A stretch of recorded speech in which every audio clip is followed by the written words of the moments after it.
আসসালামু আলাইকুম। সোয়াইপ এন্টারপ্রাইজের পক্ষ থেকে আপনাদেরকে আন্তরিক শুভেচ্ছা ও অভিনন্দন। আমি আবার চলে আসছি আপনাদের মাঝে কিছু গ্রিল এবং বারিন্দা নিয়ে। আপনারা দেখতে থাকুন।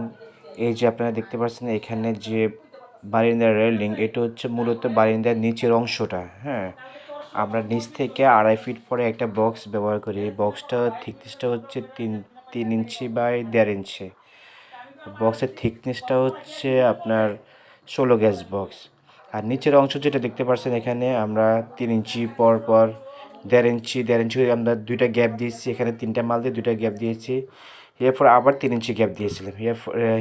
নিচের অংশটা আবার 1.5 করে 3 ইঞ্চি গ্যাপ ব্যবহার করেছি। এখানে আমরা এইভাবে 3 ইঞ্চি গ্যাপ দিয়ে 1.5 ইঞ্চি গ্যাপ দিয়ে আমরা পুরো নিচের রেলিংটা আমরা সাজিয়েছিলাম। আমাদের পাশে আরও কিছু গ্রিল আছে। এখানে আপনারা দেখতে পাচ্ছেন এই যে গ্রিলটা, এই গ্রিলটা আমরা তৈরি করেছি 3 ইঞ্চি গ্যাপ দিয়ে 12 মিলি স্কোয়ার বাদ দিয়ে।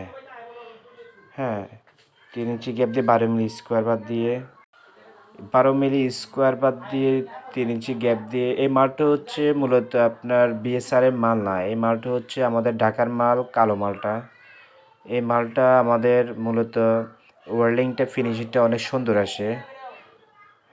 ওয়ারেন্টি ফিনিশিং সুন্দর আসে, মাশাআল্লাহ, এটা খারাপ না। এই যে আমাদের আরও কিছু গ্রিল আছে এখানে এই গ্রিলগুলো হচ্ছে 5 ফিট বাই 4.5 ফিট। এখানে আমাদের কয়েকটা গ্রিল আছে। সামনে যেটা দেখছেন এটা রান্নাঘরের গ্রিলটা, এটা 4 ফিট বাই 3 ফিট। এটা হচ্ছে রান্নাঘরের গ্রিল। ছোটো যে লাল যে মালটা দেখতে পারতেছেন, এই মালটা এখানে সবগুলো মালামাল আমরা 3 ইঞ্চি গ্যাপ দিয়ে তৈরি করেছি। আপনারা চাইলে 3 ইঞ্চি দিয়ে নিতে পারেন, 3.25 ইঞ্চি দিয়ে নিতে পারেন, 3.5 ইঞ্চি দিয়ে নিতে পারেন। যদি চান আপনার গ্যাপ আরও ছোটো দরকার, তাও আপনি নিতে পারেন। এইগুলো দেখতে পাচ্ছেন, এগুলো হচ্ছে বাথরুমের ভ্যানিটিটার, বাথরুমের গ্রিল।